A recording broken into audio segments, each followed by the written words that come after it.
부인이 꾼 용꿈. 옛날 옛적 산수가 아름다운 고을에 한 가난한 선비가 살고 있었습니다. 이름은 이득수. 선비라지만 벼슬도 재산도 없었고 누추한 초가집에 살며 책만 가까이 하는 인물이었지요. 그러나 마음씨는 어질고 성품은 고다. 이웃들은 그를 무척 따랐습니다. 이득수에게는 나이 30을 넘기도록 함께 산 아내가 있었습니다. 이름은 한씨 부인이라 했고 살림은 구차했지만 남편에 대한 믿음은 한결같아 하루 세끼 풀죽을 먹더라도 불평 한마디 없었습니다. 늘 말하곤 했지요. 당신은 큰 그릇이옵니다. 하늘이 때를 주시거든 그 복은 반드시 우리 집안을 밝힐 것입니다. 하루는 이른 새벽 한씨 부인이 갑자기 눈을 뜨더니 숨을 고르며 말했습니다. 서방님, 꿈을 꾸었나이다. 무슨 꿈이요? 용이 저의 치마폭으로 들어오더니 하늘로 날아가는 것이 아니겠습니까? 그 기세가 산을 흔들고 물결을 가르며 번개와 같은 빛이 감도니 저는 그만 깜짝 놀라 깨어났사옵니다. 이득수는 눈을 크게 떴습니다. 선비라 하여 꿈의 징조를 가볍게 보지 않았지요. 부인이 꾼 꿈이라면 반드시 하늘에 이치가 숨어 있을 터. 용이 치마폭으로 들어왔다 하니 혹 아이를 잉태하신 것은 아닌지 모르오. 한씨 부인은 얼굴을 붉히며 고개를 끄덕였습니다. 그리고 정말이지. 그날부터 한씨 부인의 태중의 아기가 자라나기 시작했습니다. 10달이 흐르고 한씨는 몸에 이상 기운을 느끼더니 산파의 손을 빌려 사내아이 하나를 낳았습니다. 아이는 태어나자마자 큰 울음소리를 터뜨렸고 그 울음에 마을의 개들이 짖고 닭들이 날아올랐지요. 산파는 놀라며 말했습니다. 이 아이는 범상치 않사옵니다. 눈빛이 날카롭고 이마가 넓으며 등에는 붉은 점이 용의 비늘과 같사옵니다. 그 말을 들은 마을 사람들 사이에서는 용꿈이 사람으로 태어났다는 소문이 돌기 시작했습니다. 아이의 이름은 이무룡이라 지었습니다. 용을 뜻하는 무룡은 한씨가 꾼 꿈에서 따온 것이지요. 무룡이는 어려서부터 총명하기 이를 데 없었습니다.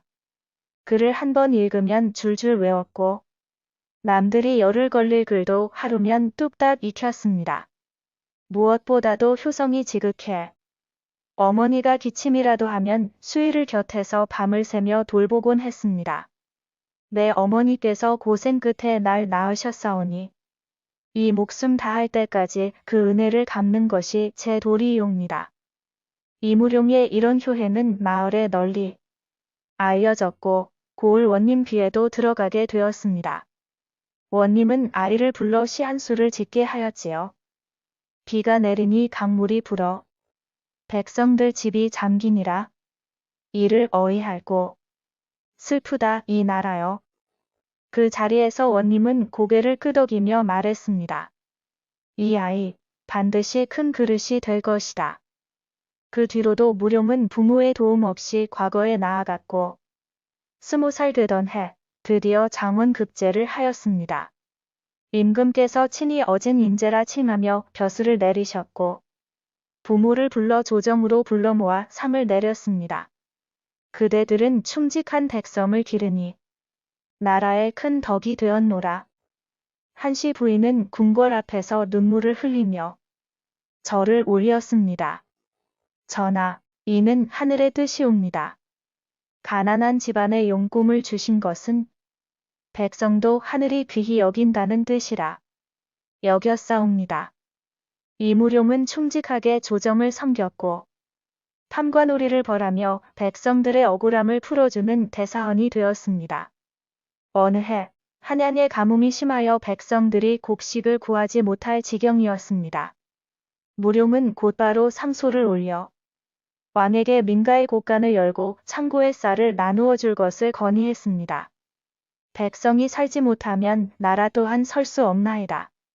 임금의 쌀은 백성의 땀이니 마땅히 함께 나눠야 할 때이옵니다. 그 상소는 전하의 마음을 울렸고 조정은 그해 큰 칭송을 받았습니다. 백성들은 입을 모아 말했습니다. 무룡대감은 참으로 하늘에서 내려온 용이시다. 그러던 어느 날 무룡은 노쇠한 어머니를 업고 고향 마을로 내려갔습니다. 고을 어귀에 이르자 예전 그 초가집이 아직도 그대로 있었고 마을 사람들은 일제히 나와 무룡 일행을 맞이했습니다. 이리 오시게 대감마님. 아니 무룡마. 한씨 부인은 눈물이 글썽이며 집마당을 돌아보았습니다. 여기서 내가 태어났고 여기서 내가 용꿈을 꾸었지. 이 집이 내게는 궁궐이었다 한다. 무룡은 조용히 어머니의 손을 잡고 말했습니다. 어머니의 꿈은 저를 낳았고 저를 길러 나라를 이롭게 하였사오니 어머니는 나라의 어머니이십니다. 그 말에 마을 사람들, 심지어 고을 원님까지도 함께 절을 하였습니다. 용을 품은 부인이 나라의 어머니다. 그날 이후 한씨 부인은 평생의 수고를 내려놓고 조용히 시냇가에 앉아 손자들을 돌보며 여생을 보내셨고 무룡은 조정에서 더욱 중책을 맡아 백성을 위하고 나라를 다스렸습니다. 한씨가 꾸었던 용꿈은 결국 한 가정의 기쁨만이 아닌 나라 전체의 복이 되었던 것이지요. 한 부인이 꾼 꿈 하나가 세상을 바꾸었다. 그날 이후 무룡은 한 달 동안 고향 마을에 머물며 어릴 적 친구들을 만나고 마을의 일을 직접 챙기기 시작했습니다. 그는 자신이 태어난 곳이기에 더욱 정을 느끼며 마을 사람들의 고충을 누구보다도 진심으로 듣고자 했습니다. 어느 날 무룡은 마을 앞 냇가에서 나무를 베어내는 노인을 보고 다가갔습니다. 어르신, 이렇게 더운 날에 무슨 일로 이리 고생하십니까? 노인은 무룡을 보더니 허리를 펴고 말했습니다. 이 대감이 왜 여기에? 아니, 어릴 적 그 무룡이가 이렇게 커서. 허허, 고향은 다 잊은 줄 알았는데. 무룡은 웃으며 말했습니다. 어르신께서 옛날에 저희 어머니가 아기 가졌을 때 약초를 구해다 주신 분 아니십니까? 그 은혜 잊지 않았습니다.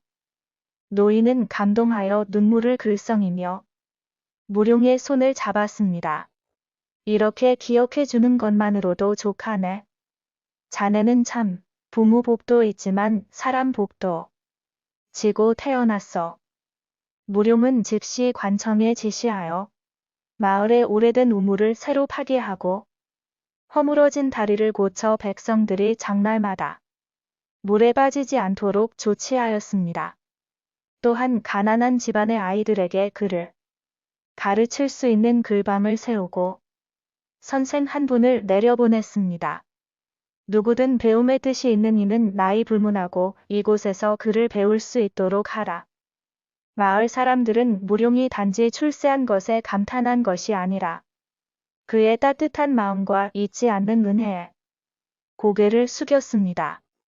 그러던 어느 날 밤 무룡은 모처럼 어머니와 단둘이 마루에 앉아 조용히 하늘을 바라보고 있었습니다. 어머니, 저는 지금도 그 꿈이 궁금하옵니다. 대체 그 꿈에 나타난 용은 어머니께 무엇을 말하고자 했던 것입니까? 한씨 부인은 조용히 하늘을 바라보며 말했습니다. 그 꿈에 용이 나를 휘감고 하늘로 솟을 때 내 마음이 두려우면서도 따뜻하더구나. 그것은 어쩌면 내 아이가 큰일을 해낼 것이라는 하늘의 약속이 아니었을까 싶었다. 그 말씀이 옳으셨습니다. 저는 그 꿈이 제 운명이라고 믿습니다. 무룡아, 하지만 용이 된 것이 중요한 게 아니다. 용이 되어 백성을 품을 수 있어야 참 용이지. 내가 지금껏 그래왔듯이 앞으로도 변치 말거라. 무룡은 무릎을 꿇고 어머니 앞에 절을 올렸습니다. 예, 어머니. 저는 백성의 고통을 제 고통으로 여기고 하늘의 뜻을 저버리지 않겠습니다. 한 달이 지나고 무룡은 다시 조정으로 돌아갈 날이 되었습니다. 마을 사람들은 모두 모여 그를 배웅하였습니다. 노인은 집신을 벗어 손에 들고 흔들었고 아이들은 꽃을 모아 길가에 뿌렸습니다. 그중 한 노파가 무룡의 수레 앞에 다가와 말했습니다. 대감께서 이 고을의 자랑이시니 조정에서도 늘 바른 소리만 해주시기를. 백성은 항상 눈을 감고 있어도 귀는 열려 있답니다.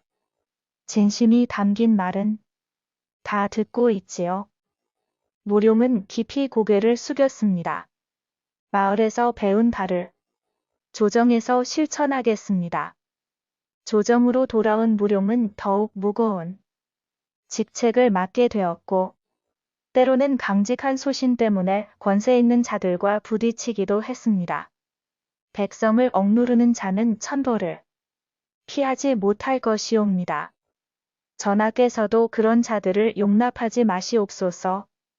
왕은 그의 고든 성품을 믿었지만 대신들 중에는 그를 탐탁지 않아 하는 이도 있었습니다. 그러던 어느 해 국경에서 큰 전란이 일어났습니다. 오랑캐가 변경을 침입하였고 조정은 대책에 분주했지요. 그때 무룡은 자진하여 전장을 지휘하겠다고 나섰습니다. 글만 아는 자라 여기실지 모르오나 백성의 목숨이 경각에 달렸으니 제 목숨도 함께 바치겠습니다. 그리하여 무룡은 군사를 이끌고 국경으로 향했고 수개월의 전투 끝에 오랑캐를 물리치고 돌아왔습니다. 그 공으로 그는 병조 판서에 임명되었고 나라의 안보를 맡게 되었습니다. 그러나 무룡은 늘 말하곤 했습니다. 이 모든 것은 어머니가 꾸신 꿈 하나에서 비롯된 일이옵니다. 저는 다만 그 길을 따랐을 뿐이옵니다. 그의 어머니 한씨 부인은 그로부터 몇 해 뒤 조용히 눈을 감으셨습니다.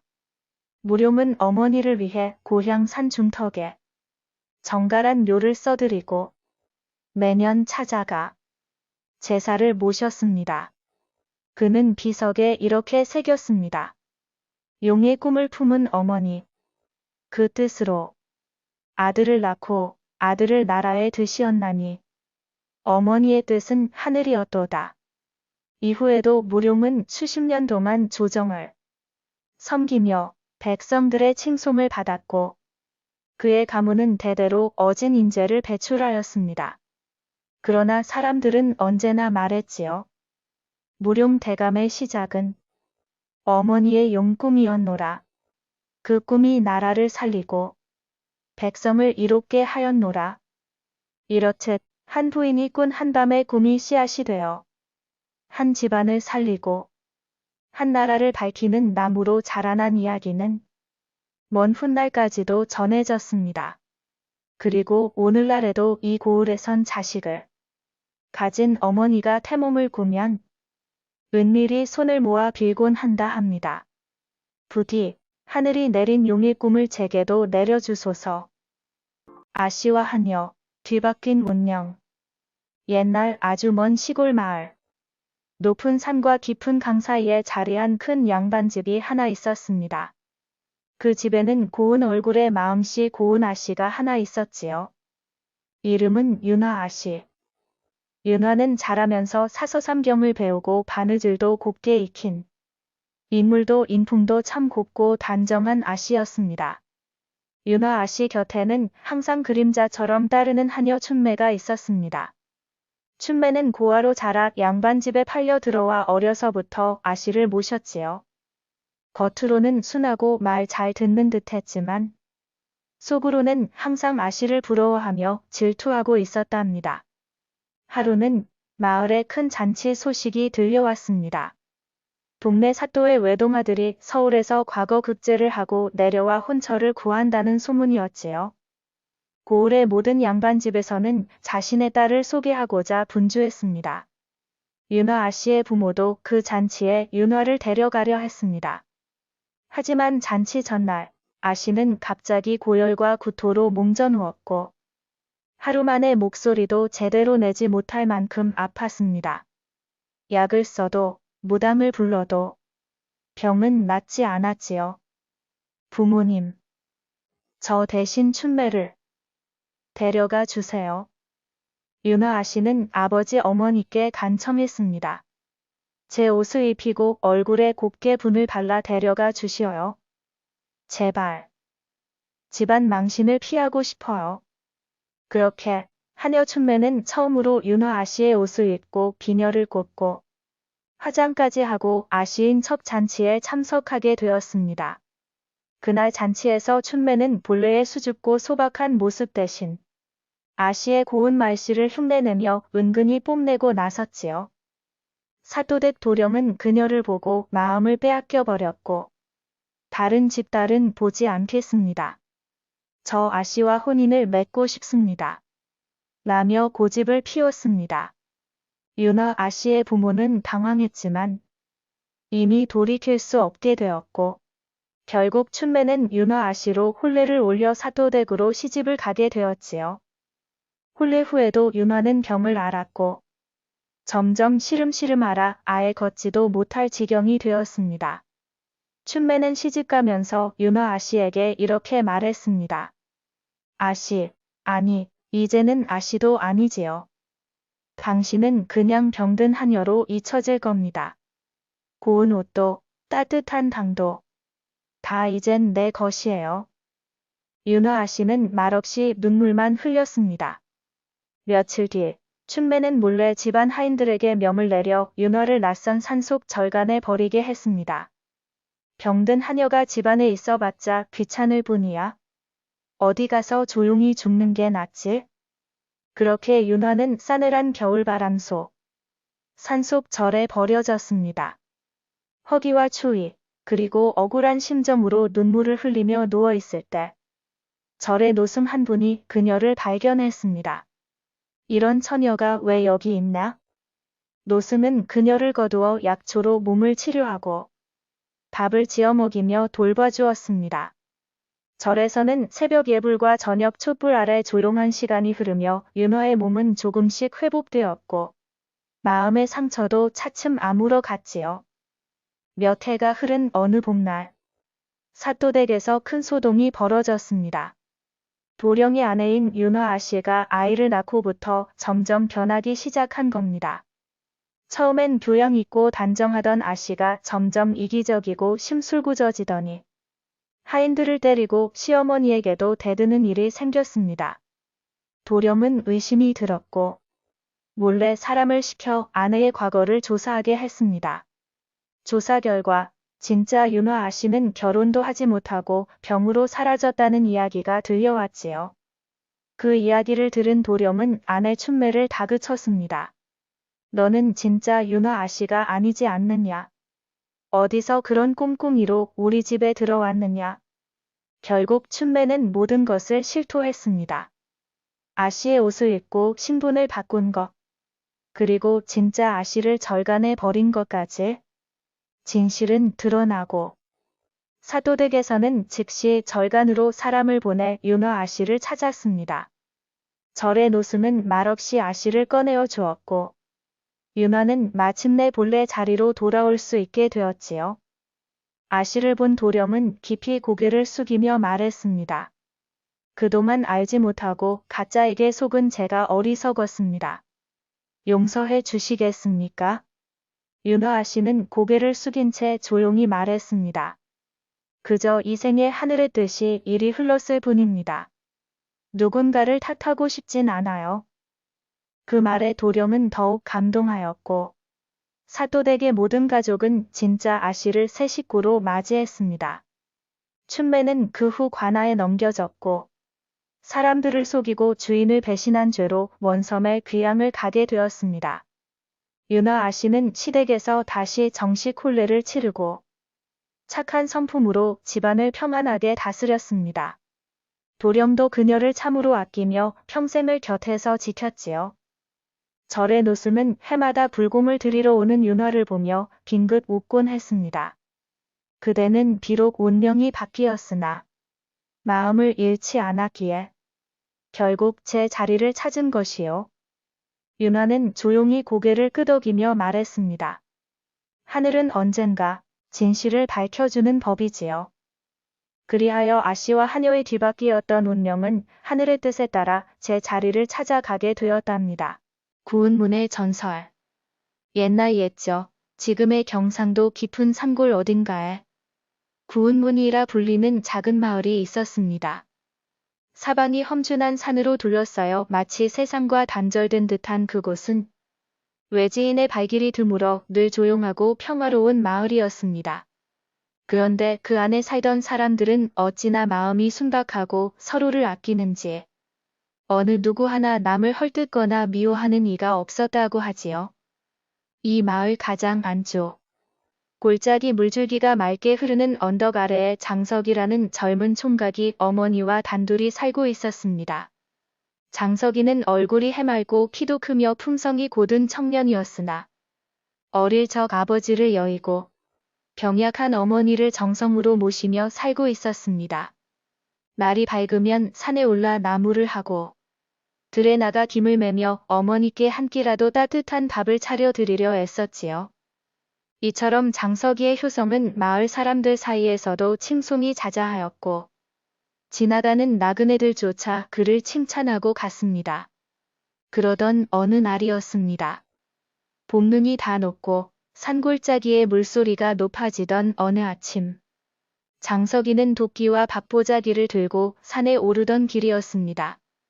그날따라 산길은 어쩐지 낯설게 느껴졌고 바위는 축축히 젖어 있었지요. 그는 평소에 다니던 길이 아닌 어릴 적 어른들로부터 절대 가지 말라던 외딴 산길을 따라 들어가게 되었습니다. 무슨 마음이었는지는 모르겠지만 그날은 마치 누군가가 그의 등을 살짝 떠미는 듯한 기분이 들었다고 합니다. 장석이가 바위길을 조심스레 걷던 그때 갑자기 발이 미끄러져 그만 깊은 절벽 아래로 굴러떨어지고 말았습니다. 정신을 잃고 한참이 지났을까요? 눈을 떴을 때 그는 낯선 동굴 안에 누워 있었지요. 사방은 어스름한 안개가 자욱하고 동굴 벽에는 붉은 기운이 은은하게 감돌고 있었으며 천장에서 떨어지는 물방울은 햇살도 없이 반짝반짝 빛이 났습니다. 마치 꿈결 같은 곳이었습니다. 그때 어디선가 묘한 목소리가 들려왔습니다. 젊은이여, 어찌 이곳까지 오게 되었느냐? 놀란 장석이는 일어나 주위를 살폈으나 아무것도 보이지 않았습니다. 그런데 한참 뒤 안개 속에서 한 노인이 걸어 나오는 것이 보였지요. 긴 흰 수염을 기르고 눈빛은 자애로우면서도 날카로운 그 노인은 허리에는 붉은 띠를 두르고 있었습니다. 내 이름은 구운문직이라 하느니라. 이곳은 사람의 세계와 신령의 세계가 만나는 문. 아무나 올 수 있는 곳이 아니지. 장석이는 넋을 잃은 채 무릎을 꿇고 고개를 숙였습니다. 구운문지기는 그의 어깨를 토닥이며 말했습니다. 그대는 마음이 곱고 효성이 깊어 이 문이 그대를 택한 것이니라. 그러나 이 문을 나설 때에는 반드시 시험을 받아야 한다. 그 말에 장석이는 어머니가 기다리고 있다며 꼭 돌아가야 한다고 간청했습니다. 그러자 구운문지기는 말없이 허공을 가리켰습니다. 그러자 장석이의 눈앞에 환영처럼 병상에 누워있는 어머니의 모습이 나타났지요. 쇠약해진 모습이 안타까웠습니다. 그대는 세 갈래 길 앞에 서게 되리라. 한 길은 부귀와 영화가 기다리고 또 다른 길은 평범한 삶이 이어지며 마지막 길은 고난과 역경이 가득하니라. 그러나 돌이 그대를 인도할 것이니 내 마음이 바른 길을 택하게 될 것이다. 그렇게 말하고는 장석이의 손에 작은 검은 돌 하나를 쥐어주었습니다. 그 돌은 묘하게도 따뜻했고 손 안에서 희미한 빛을 내고 있었지요. 이 돌은 진심을 비추는 거울이니 갈림길에 이르거든 돌을 바라보거라. 바른 길로 인도하리라. 정신을 차리고 보니 장석이는 다시 절벽 아래 바위 틈에 누워 있었고 크게 다친 곳은 없었습니다. 며칠 후 겨우 집으로 돌아온 그는 그날의 일을 꿈인지 생시인지 알 수 없었지만 손에 쥐고 있는 검은 돌이 그 모든 것을 증명하고 있었지요. 그로부터 얼마 뒤 장터가 선다는 소식을 듣고 장석이는 집에서 정성껏 저은 밤떡과 나무 꾸러미를 지고 마을 너머 큰 길로 나서게 되었습니다. 그런데 길을 걷던 중 달린 길이 나왔습니다. 길가에는 오래된 돌비석이 있었는데 각각의 길 위에 한양 가는 길, 고향 돌아가는 길, 험한 산을 넘는 길이라는 글귀가 새겨져 있었습니다. 장석이는 주머니에서 그 돌을 꺼내어 조심스레 바라보았습니다. 그러자 돌은 고향으로 가는 길 쪽에서 은은한 빛을 내기 시작했지요. 그는 한치 망설임 없이 그 길을 택하였습니다. 그 후 장석이는 예전처럼 어머니를 정성껏 모시며 근면하게 살아갔습니다. 가끔 사람들은 그에게 왜 부귀영화의 길을 택하지 않았느냐고 물었지만 그는 그저 돌이 이끄는 길이었을 뿐이라며 미소 지을 뿐이었습니다. 세월이 흘러 어머니는 조용히 세상을 떠났고 장석이는 마을 어르신들께 효자라 불리며 사람들의 존경을 받으며 지냈습니다. 자신의 삶을 과시하지 않고 누구보다 겸손하게 살아갔지요. 그러던 어느 겨울날 장석이는 아랫목에 조용히 앉아 그 돌을 한참 바라보다가 조용히 숨을 거두었습니다. 이상하게도 그날 밤 그의 집 지붕 위로 은은한 빛기둥이 하늘로 뻗어 오르더니 마치 문 하나가 열리는 듯한 모습이 보였다고 하지요. 그 문은 구운 문지기가 말하던 바로 그 문과 같았다고 전해집니다. 이후 사람들은 장석이의 집터를 구운 문터라 부르게 되었고 그의 이야기는 전설처럼 마을을 넘고 고을을 넘으며 전해졌습니다. 사람들은 말합니다. 구운 문은 산속 어딘가에만 있는 것이 아니라 마음속에도 있는 것이다. 진심으로 바른 길을 걷는 사람에게만 문이 열리니라. 이처럼 구운 문은 단순히 신비한 장소만이 아니라 우리가 어떤 마음으로 살아가느냐에 따라 나타나는 삶의 문이기도 했던 것이지요. 까막 과부의 새신랑. 아득한 옛날 깊은 산골 오지 마을에 한 과부가 살고 있었습니다. 사람들은 그녀를 까막 과부라 불렀습니다.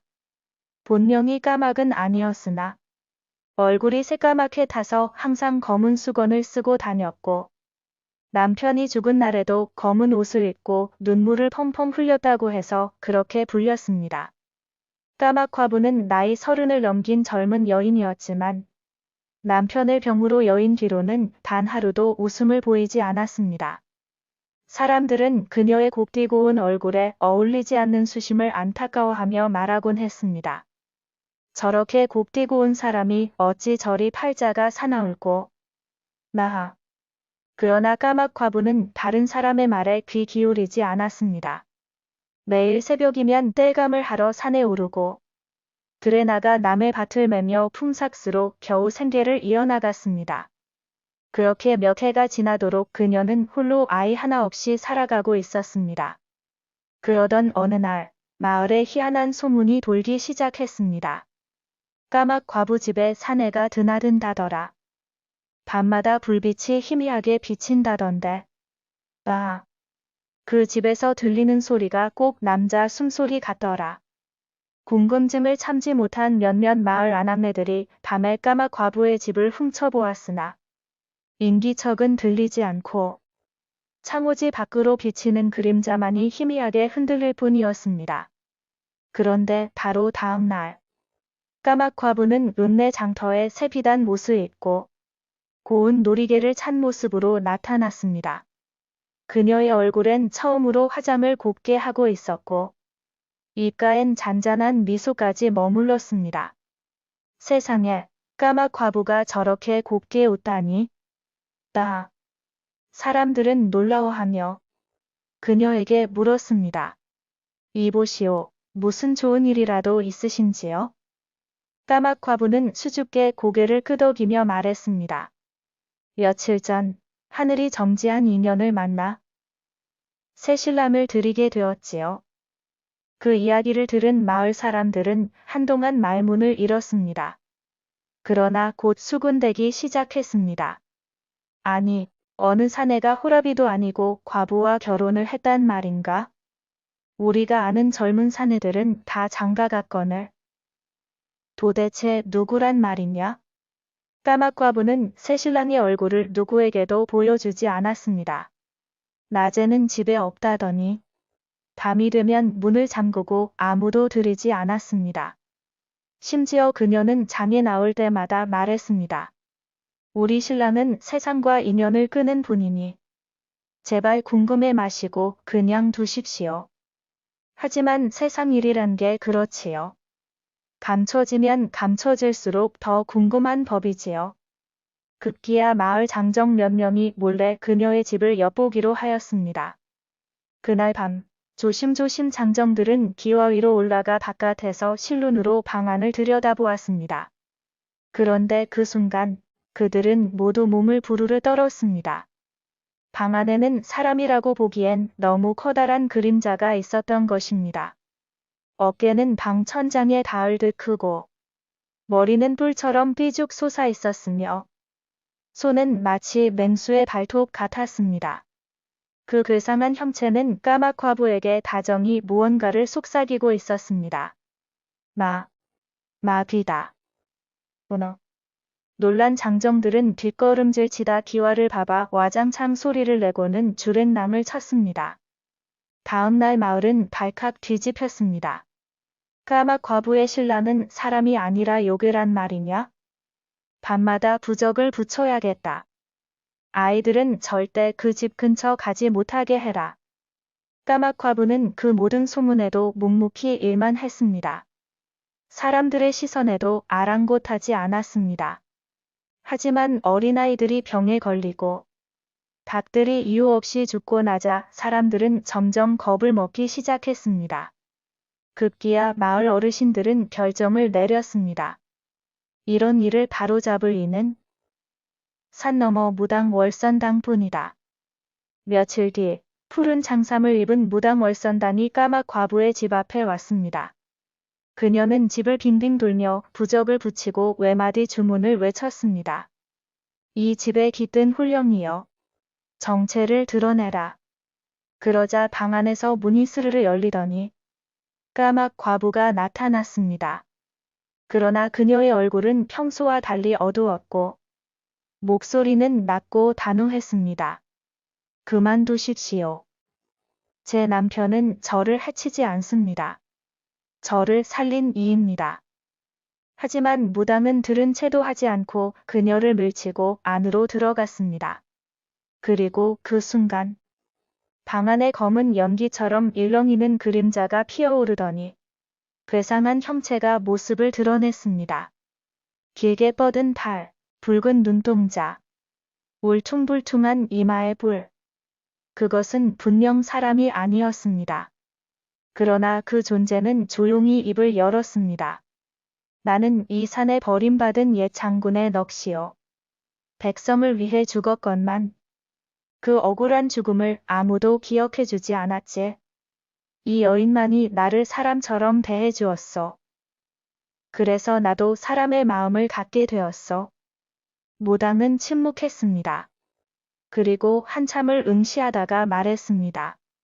이제는 그 정이 천년의 원혼을 녹였군요. 그날 이후 까마과부는 더 이상 마을에 머무르지 않았습니다. 그녀는 조용히 짐을 싸고 산을 넘어 어딘가로 떠났습니다.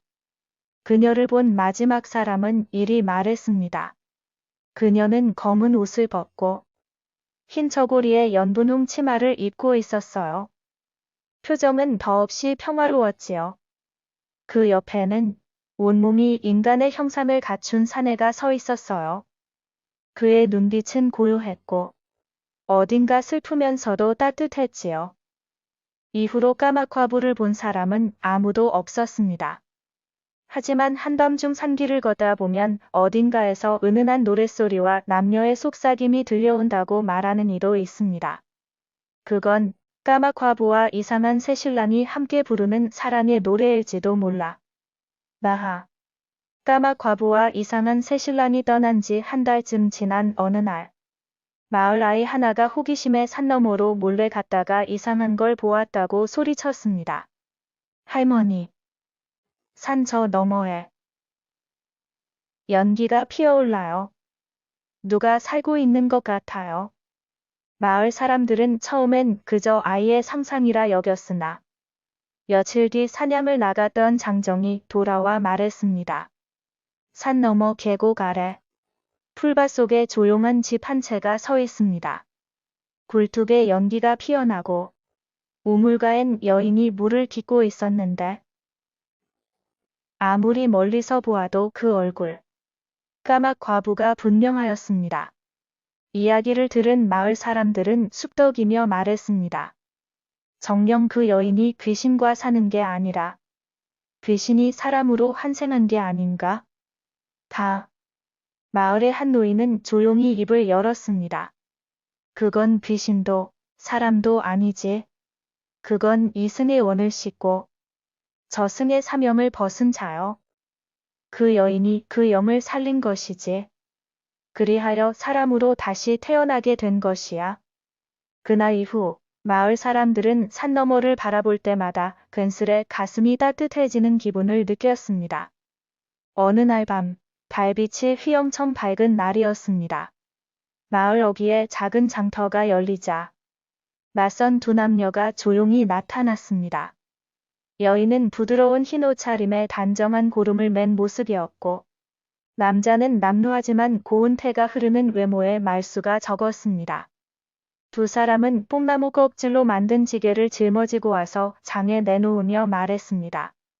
우리는 산골에서 종이를 만들어 삽니다. 이건 하늘에서 맑은 물을 받은 산의 나무로 빚은 종이지요. 사람들은 종이를 손에 쥐어보고는 깜짝 놀랐습니다.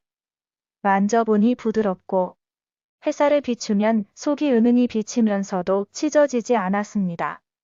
그것은 신기할 정도로 질긴 데다 마치 빛이 흐르는 듯했습니다.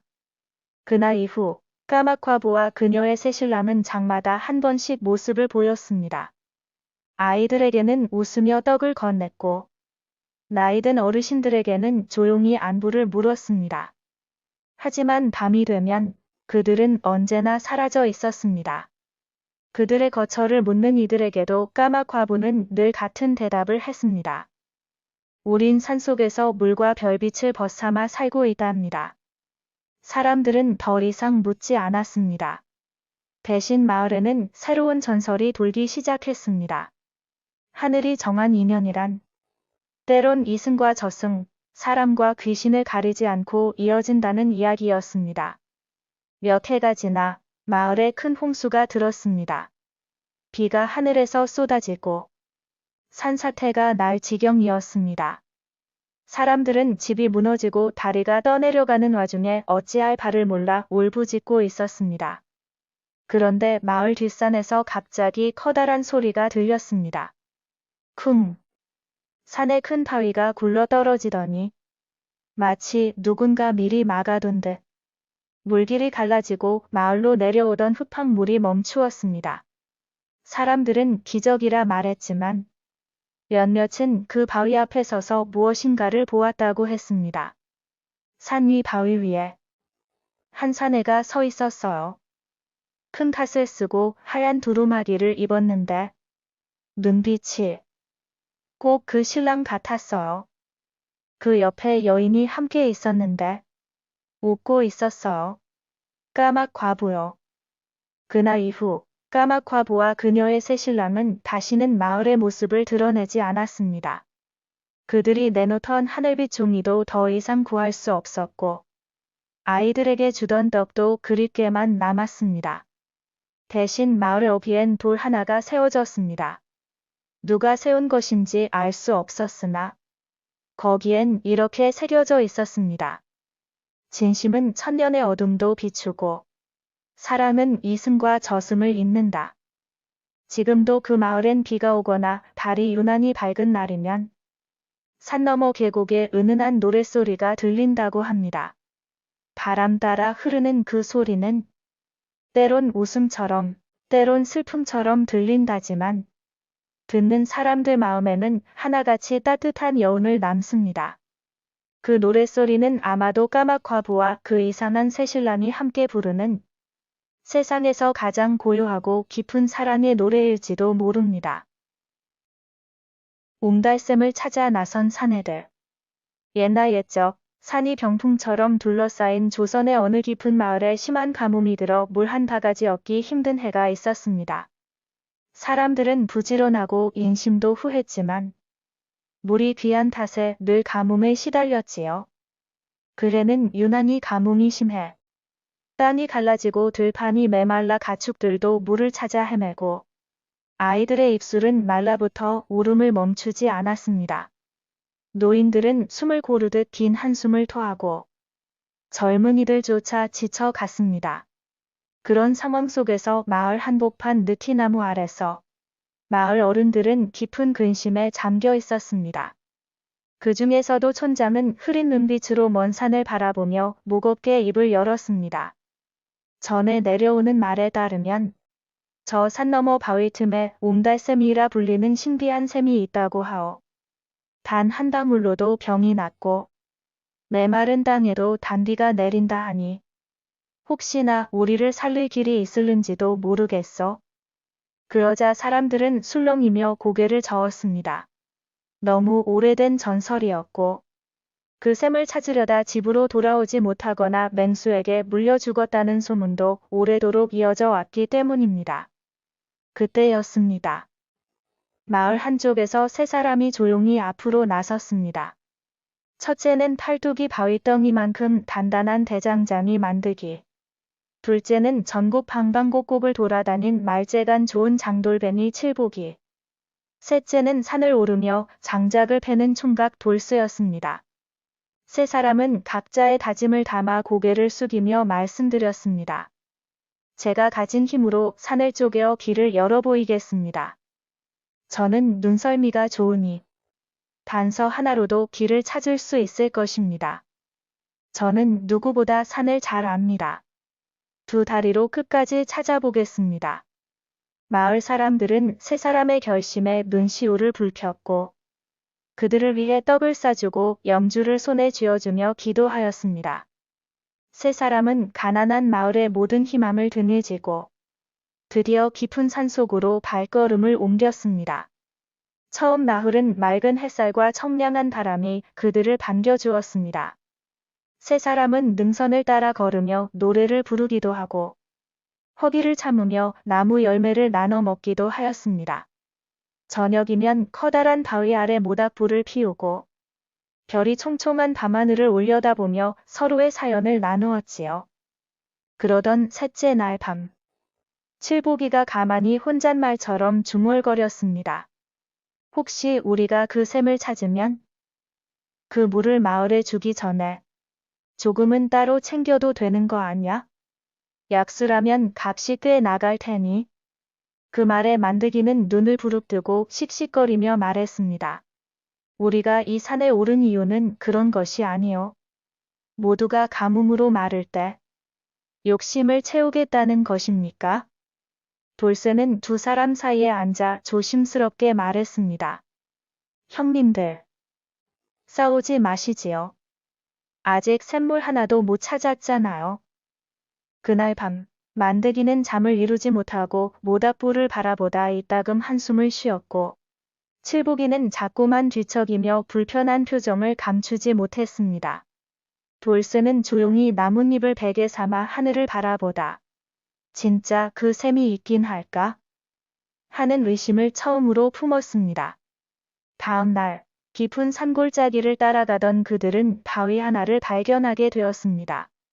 그 바위엔 오래된 글씨가 희미하게 새겨져 있었지요.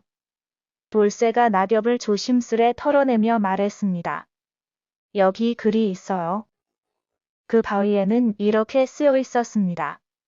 물은 마음이 고든 자에게 열릴 것이다. 그 문장을 읽은 순간 셋은 모두 잠시 말을 잃었습니다. 칠보기는 눈을 피했고 만드기는 무거운 한숨을 내쉬었습니다. 돌쇠는 말없이 고개를 숙인 채 바위를 손바닥으로 쓰다듬었지요. 다섯째 날 아침, 길을 나서던 그들은 우연히 산속에서 허름한 차림의 노인을 만나게 되었습니다. 노인은 긴 흰 수염에 도포 자락을 끌며 양손에는 도끼와 나무단을 들고 있었지요. 그 노인은 세 사람을 바라보며 물었습니다. 어찌하여 이 깊은 산속까지 찾아들었느냐? 만드기는 잠시 숨을 고른 뒤 진심 어린 음성으로 대답했습니다. 마을에 가뭄이 들어 아이들이 목이 말라 울고 어르신들께서 힘을 잃으셨습니다. 저희가 아니면 누가 가겠습니까? 노인은 고개를 끄덕이며 말없이 한참을 생각하더니 세 갈래로 나뉜 오솔길을 가리켰습니다. 왼쪽은 가장 빠르지만 가장 위험하네. 가운데는 가장 멀지만 가장 안전하고 오른쪽은 평탄하되 끝이 없을 수도 있지. 세 사람은 서로를 바라보았습니다. 만드기는 조용히 가운데 길로, 칠복이는 빠른 것을 택해 왼쪽으로, 돌쇠는 말없이 오른쪽 길로 발걸음을 옮겼습니다. 아무 말도 하지 않았지만 그들의 눈빛에는 각자의 결심이 담겨 있었습니다. 칠복이는 빠르게 산길을 올랐습니다. 처음엔 의기양양했지요. 그러나 시간이 지나자 절벽과 낭떠러지가 연달아 나타났고 끝내는 깊은 동굴 속에서 금빛 물이 흐르는 샘을 발견하게 됩니다. 그는 탐욕스러운 눈빛으로 손을 뻗었습니다. 이게 그 샘인가? 이 물이면 내가. 그러나 그 순간 동굴이 흔들리며 천장이 무너져 내렸고 물은 흔적도 없이 사라졌습니다. 칠복이는 겨우 목숨만 건진 채 무릎을 꿇고 땀을 쳤습니다. 내 욕심이, 내 어리석음이. 그제야 눈물이 흘러내렸습니다. 만드기는 길고 험한 중간 길을 걸었습니다. 넘어지는 나무를 치우고 물기 없는 길에서 이끼를 빨아먹으며 밤이 되면 나무에 기대어 잠을 청했습니다. 그러던 중 닷새째 되는 날 바위로 둘러싸인 조용한 연못을 발견했습니다. 그 물은 수정처럼 맑고 차가웠지요. 바위엔 다시 문장이 새겨져 있었습니다. 이 물을 마시는 자, 그 마음이 고요해야 복을 얻으리라. 만드기는 깊이 고개를 숙이고 조심스레 두 손에 물을 떠올렸습니다. 그리고 한 모금 들이켰을 때 그간의 피로가 녹아내리는 듯 따스한 기운이 온몸을 감싸 안았습니다. 그는 말없이 물통을 채우고 마을 사람들을 떠올리며 조용히 산을 내려가기 시작했습니다. 돌쇠는 평탄한 길을 택했지만 걷고 또 걸어도 길은 끝이 없었습니다. 나무들이 반복되었고 방향마저 헷갈렸습니다. 하루, 이틀. 마음속에 의문이 생기고 그가 중얼거렸습니다. 혹시 내가 욕심을 낸 걸까? 그 순간 하늘에서 따뜻한 빛 한 줄기가 내려와 발밑에 땀을 비추었습니다. 땅이 갈라지고 그 틈에서 산물이 솟아오르기 시작했습니다. 돌쇠는 두 손을 모아 물을 떠 마시고는 무릎을 꿇은 채 흐느꼈습니다. 이 물을 반드시 마을로 가져가야 합니다. 그렇게 세 사람은 서로 다른 길끝에서 다시 만났습니다. 칠복이는 상처투성이가 되어 있었고 만드기는 묵직한 물통을 안고 있었으며 돌쇠는 물로 채운 대나무 통을 등에 메고 있었습니다. 그들은 아무 말 없이 서로를 바라보았습니다. 눈빛 속에는 이해와 용서, 그리고 따뜻한 위로가 가득했습니다.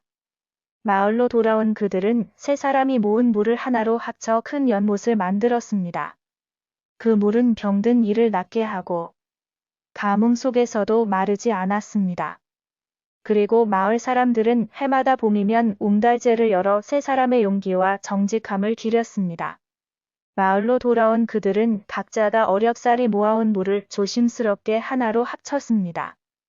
세 개의 물동이에서 흘러나온 물줄기는 작은 골짜기를 따라 흘러가며 마치 오랜만에 고향을 찾은 듯이 포근하게 퍼졌고 곧 마을 어귀의 빈터엔 맑고 잔잔한 연못 하나가 자리 잡게 되었습니다.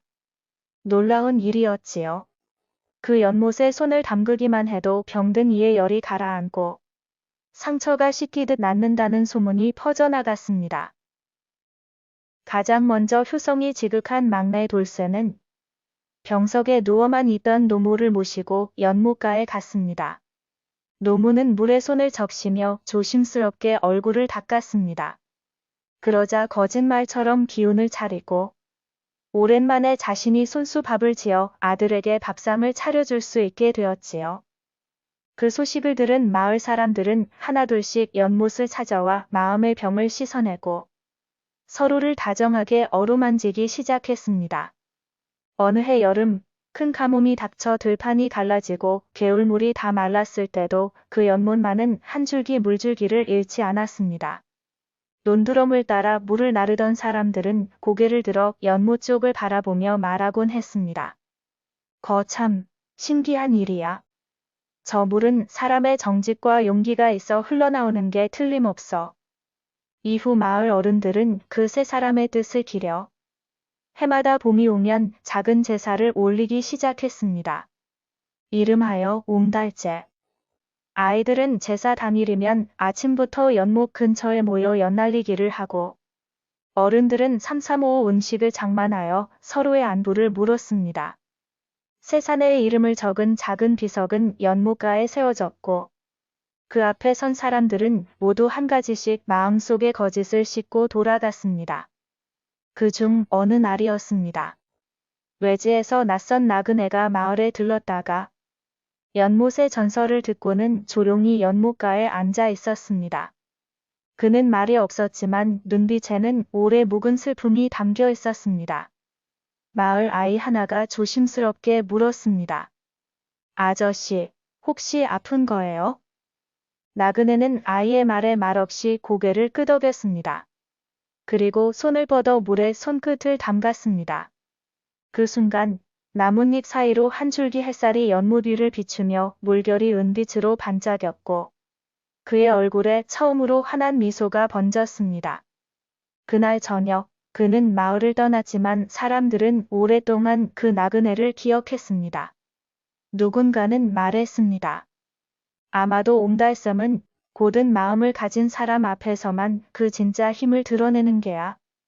그리고 세월이 흘렀습니다.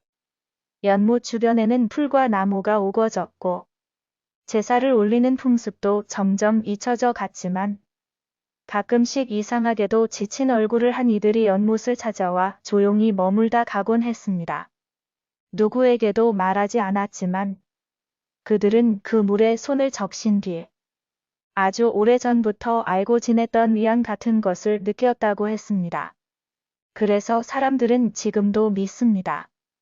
그 전설의 샘은 아직도 어딘가에서 숨을 쉬고 있으며 정말 간절히 자신을 들여다보는 사람 앞에서 다시금 생명의 물줄기를 내어줄지도 모른다고 말이지요. 그러니 혹시라도 마음속에 맑은 것을 간직하고 있다면 길을 떠나보는 것도 좋겠습니다. 옹달샘은 그저 전설이 아닐지도 모릅니다. 1000냥짜리 수수께끼. 옛날 산 좋고 물 맑은 마을에 큰 부자가 살고 있었습니다. 그는 송부자라고 불렸는데 손에 쥐고 있는 재산만 해도 10고을을 사고도 남을 만큼 많았습니다. 땅도 많고 금은보화도 쌓였지만 그 무엇보다 그가 가장 아끼는 것은 바로 사람의 슬기였습니다. 송부자는 늘 말하곤 했습니다. 돈이 많아도 지혜가 없으면 허칠이지.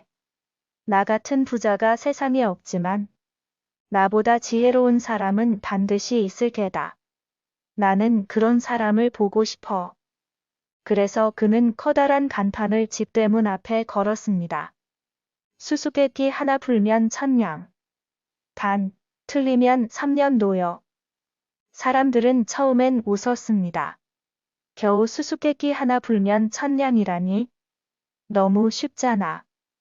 그러나 송부자의 수수께끼는 그리 간단하지 않았습니다. 도전하러 온 학자도 장사치도 선비도 죄다 틀렸습니다. 누군가는 허황된 자만에, 누군가는 성급한 판단에 무릎 꿇었고, 결국 3년 동안 송부자네 땅에서 논을 매거나 장작을 나르며 살아야 했지요. 그렇게 세월이 흘러 어느덧 사람들 사이에선 송부자의 수수께끼에 도전하지 말라는 말이 나돌았습니다. 하지만 늘 그렇듯 새로 생긴 소문은 누군가의 귀를 간지러 비기 마련입니다. 바로 그 무렵 인근 마을에 살던 젊은 청년 하나가 있었습니다. 이름은 바오. 바오는 글도 모르고 큰 재산도 없었지만 어릴 적부터 눈치가 빠르고 생각이 깊어 마을 어른들 사이에서도 슬기로운 놈이라 불렸습니다. 어느 날 장에 나간 바오는 송부자의 수수께끼 이야기를 듣게 되었습니다. 듣고 나자 마음이 싱숭생숭해졌습니다. 수수께끼 하나 풀면 천냥이라. 그 천냥이면 어머니 고생 안 시키고 집도 하나 지을 수 있겠는데. 그날 밤 바오는 오랫동안 고민했습니다. 어머니는 아버지가 돌아가신 후 손수 옷을 지어 팔며 아들을 키워왔습니다. 바오는 어린 시절부터 늘 생각했지요. 어머니를 편히 모시고 싶다. 그럴 힘을 내가 갖고 싶다. 다음날 바오는 조용히 짐을 꾸리고 송부자의 고을로 향했습니다. 산을 넘고 강을 건너 도착한 송부자의 저택 앞에는 여전히 수수께끼 도전장을 알리는 큰 간판이 걸려 있었습니다. 1000냥짜리 수수께끼. 단 한 번의 기회. 실패 시 3년 노역. 문지기가 나와 물었습니다. 도전하겠다는 거냐? 바오는 고개를 끄덕였습니다. 예, 수수께끼를 풀러 왔습니다. 이윽고 바오는 송부자 앞에 섰습니다. 송부자는 그를 위아래로 훑어보더니 말했습니다. 여태껏 많은 사람이 왔지만 나를 만족시킨 이는 없었소. 자네도 그 무리 중 하나가 되지 않을까 싶은데. 그래도 도전하겠다는 건가? 바오는 조용히 대답했습니다. 모든 사람은 자신만의 눈으로 세상을 봅니다. 어르신의 눈엔 저는 그 무리일지 몰라도 제 눈엔 제가 다릅니다. 그 말에 송부자는 미소 지었습니다. 좋다. 수수께끼를 내지. 단, 생각은 하루를 줄 테니 오늘 밤 안으로 대답하게. 그리고는 이렇게 말했습니다. 하나는 수많은 얼굴을 가졌고 늘 스스로를 가리며 살아간다. 그러나 그 누구도 그것을 제대로 본 적이 없다. 도대체 이것은 무엇이냐? 바오는 아무 말 없이 고개를 숙였습니다. 그리고 방에서 나와 마당 끝에 앉아 생각에 잠겼습니다. 저녁 노을이 지고 별이 뜨기까지 그는 한마디도 하지 않았습니다. 밤이 깊자 송부자는 다시 바오를 불렀습니다. 시간이 다 되었소. 대답할 차례요. 바오는 조용히 고개를 들고 말했습니다. 그 답은 마음입니다. 마음이라고? 네, 마음은 누구에게나 있지만 스스로를 잘 감춥니다. 슬퍼도 웃고 기뻐도 무덤덤한 얼굴을 하죠. 사람마다 다르게 생기고 다르게 움직이는 얼굴을 마음이 선택합니다. 그래서 마음이 수많은 얼굴을 가진 셈이지요. 게다가 사람들은 자기 마음조차 제대로 보지 못합니다. 마음은 안에 있지만 가장 낯선 존재이니까요. 송부자는 한동안 아무 말 없이 바오를 바라보다가 갑자기 박수를 쳤습니다. 그렇다. 이 수수께끼를 내고 수년이 지났지만 그대처럼 정확하게 설명한 이는 없었어. 그렇게 바오는 1000냥을 손에 넣었습니다. 그리고 송부자는 1000냥을 주면서도 말했지요. 이 돈은 자네 지혜에 대한 보상이요. 하지만 나는 자네에게 더 큰 것을 주고 싶소. 내 집에서 함께 지내며 내 일들을 도와주지 않겠소? 하지만 바오는 고개를 저었습니다. 고맙지만 전 어머니를 돌봐야 합니다. 이 돈이면 어머니를 더 이상 굶기지 않고 살게 할 수 있습니다. 그것이면 충분합니다.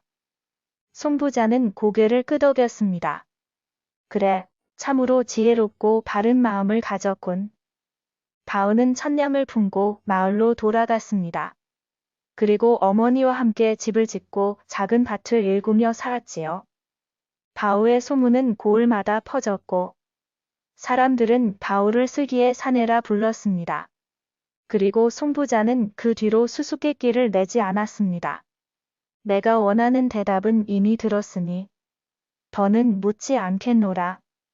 그렇게 1000냥짜리 수수께끼는 바오에 의해 풀렸고 바오는 삶을 바꾸는 답을 가슴에 품은 채 세상에서 가장 지혜로운 나날을 살아갔습니다. 바오가 마을로 돌아온 지 한 달쯤 되었을 때였습니다.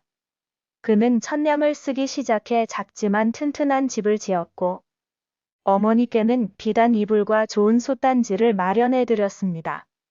마을 사람들은 모두 깜짝 놀랐지요. 아니, 바오가 정말 수수께끼를 풀었다고? 그 송부자 수수께끼는 아무도 못 푼다더니. 허참, 그 속 깊은 놈이었구먼. 바오는 자랑하지 않았습니다. 오히려 더 겸손해졌습니다. 그는 마을 아이들에게 나무 다듬는 법을 가르치고 어르신들께는 헛간 지붕을 고쳐드렸습니다. 마을 사람들은 그를 단순한 청년이 아닌 지혜로운 사람으로 대하기 시작했지요. 그러던 어느 날 마을에 낯선 나그네가 찾아왔습니다. 초췌한 옷차림에 허리에는 낡은 두루마리 하나가 묶여 있었죠. 그는 바오를 찾았고 두 사람은 조용한 언덕에 앉아 이야기를 나눴습니다. 송부자 댁에서 풀었다는 수수께끼. 정말 그게 마음이었다고? 맞소. 그럼 내 수수께끼도 하나 들어보겠어? 내겐 1000냥은 없지만 답을 맞히면 내 이 낡은 두루마리를 자네에게 주겠소. 바오는 웃으며 고개를 끄덕였습니다. 좋소. 들어봅시다. 그 나그네는 잠시 하늘을 올려다보며 말했습니다. 물 없이 흐르고 날개 없이 날며 아무도 잡지 못하지만 모든 걸 남긴다. 나는 누구인가? 바오는 잠시 눈을 감았습니다. 그리고 고요히 대답했습니다. 그것은 시간입니다. 나그네는 조용히 웃으며 두루마리를 바오에게 건넸습니다. 맞았소. 난 이 수수께끼를 30년째 들고 다녔지만 누구도 맞히지 못했소. 자네는 남은 인생 이걸 펼쳐봐도 좋을 듯하오. 바오가 펼쳐본 두루마리 안에는 낡은 글씨로 적힌 문장 하나가 있었습니다. 슬기로운 자는 말하지 않고 행하며 지혜로운 자는 소유하지 않고 나눈다. 그 순간 바오는 깨달았습니다. 지혜란 단지 머리로 푸는 것이 아니라 마음으로 살아가는 법이기도 하다는 것을. 그 뒤로 바오는 수수께끼의 사람으로 더 유명해졌고 멀리 다른 고을에서도 그의 지혜를 듣고자 찾아오는 이들이 늘어났습니다. 하지만 바오는 여전히 그랬던 것처럼 어머니 곁에서 조용히 작지만 소중한 것들을 지키며 삶을 살아갔습니다. 어떤 이들은 1000냥을 꿈꾸며 떠났고 어떤 이들은 지혜를 좇아 그를 따라했지만 바오는 언제나 말했지요. 수수께끼의 답은 머리로 푸는 게 아니라 사람답게 사는 길 안에 있어. 그렇게 1000냥짜리 수수께끼는 사람들의 마음속에서 오래도록 전해졌고 바오의 이야기도 수수께끼처럼 입에서 입으로 흘러 전해지고 있답니다.